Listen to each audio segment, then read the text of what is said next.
Hey guys, welcome back to Homestead Prepping and Survival. Well, I know it's another whole new video. I'd already ended the other one and didn't want to go in there and make changes. So you get two in one day. But if you can see right there, I have been busy.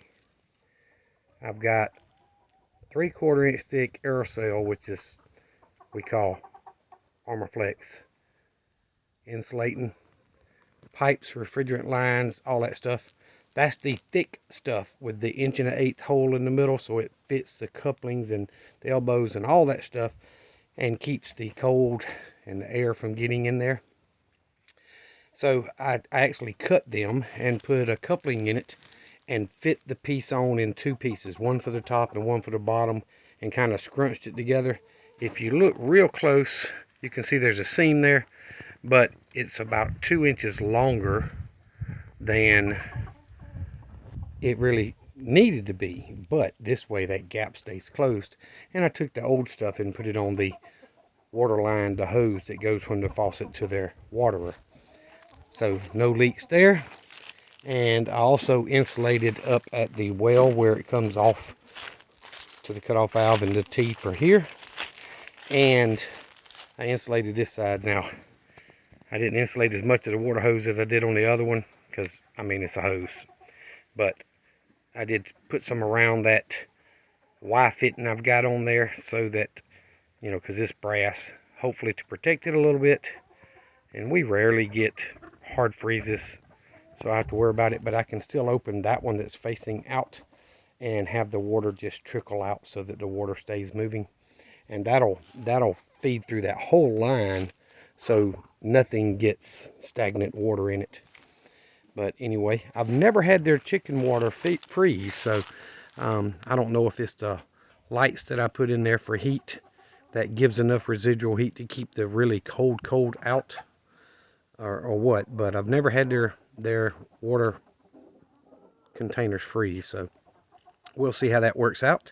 And just another thing off the list, you know, all that's new pipe and all that's new fittings and cut off faucet valves and wires and everything. This whole water is actually only a few months old, so all that's new, and I wanted to try to protect it to avoid a catastrophe when it's really cold and don't want to be out here.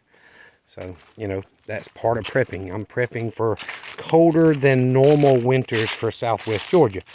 And there's a lot of people out there saying, and I believe that as well, it's going to be a colder than normal winter, just because we had in South Georgia, we got colder weather much sooner than normal.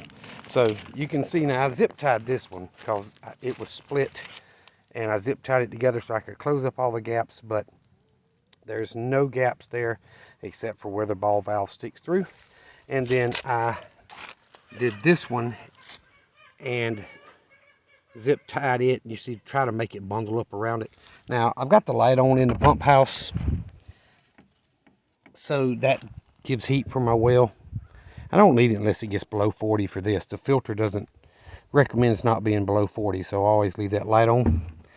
But so the inside lines don't need insulating, just because, you know, the light keeps everything warm in there. But I'll show y'all something I did. Really doesn't matter anymore, but look in the top up there, you see the square hole? So the excess heat from here, because heat rises, goes through that hole, and the back half of this pump house is actually dog house. So I used to have my dog over here where he could get in there because I had the underground fence. So both my dogs could get in that dog house, and it stayed warm because the light from here, the heat traveled over to the other side and kept them warm, and the hole was up top so that they couldn't get through and mess with the well. But I'm hoping this solves the problem. If I'm supposed to have a hard freeze, I'll unhook this water hose and just leave this one a slow, you know, just as slow as I can get it, trickle out of it, so that that faucet won't freeze. But I've never had that problem on any of this stuff, so I'm hoping I don't this year. But if we get a week or two of below freezing temperatures very well could have that issue this year. So I'm trying to prepare for it, and I hope y'all are preparing for it. You know, hey, I insulated the lines. Cost me all of $10, you know, or less actually. Took me an hour to insulate all of it, and that's taking my time. I'm not trying to be in a hurry. So, you know, that's part of prepping. If you can go ahead and prepare now for what we know is coming, which is winter, whether I know it's going to be a hard freeze winter or not, still we're going to have some freezing nights. So I want to go ahead and get as prepared for it as I possibly can, and try to avoid problems down the road when I really don't want to be out here messing with water lines in the freezing temps. So just a heads up, y'all may want to go ahead and take care of those little issues now before you have to. Again, that's just another form of prepping. I really like the idea of cutting the line and putting my coupling in there, because I made that one shorter.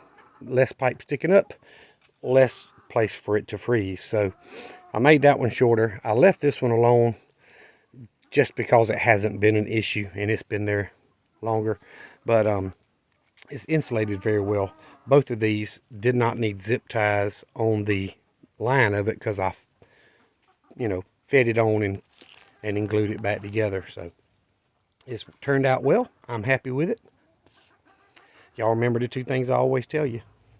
Jesus Christ loves you, and so do I. Y'all be safe. Be prepared.